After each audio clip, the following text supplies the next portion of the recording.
सत्यानन्दचिदात्मने सर्वान्तरात्मने श्रीमद् वेङ्कटेशाय मङ्गलम्।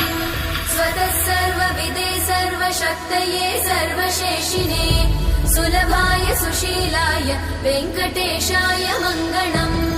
परस्मै ब्रह्मणे पूर्णकामाय परमात्मने प्रयुञ्जे परतत्त्वाय वेङ्कटेशाय मङ्गलम्। आकालतत्त्वमशान्तमात्मनामनुपश्यताम् अतृप्त्यमृतरूपाय वेङ्कटेशाय मङ्गलम्। प्रायस्वचरणौ पुंसां शरण्यत्वेन पाणिना कृपया दिशते श्रीमद् वेङ्कटेशाय मङ्गलम्। दयामृततरङ्गिण्यास्तरङ्गैरिव शीतलैः अपाङ्गैः सिञ्चते विश्वम् वेङ्कटेशाय मङ्गलम्। स्रग्भूषा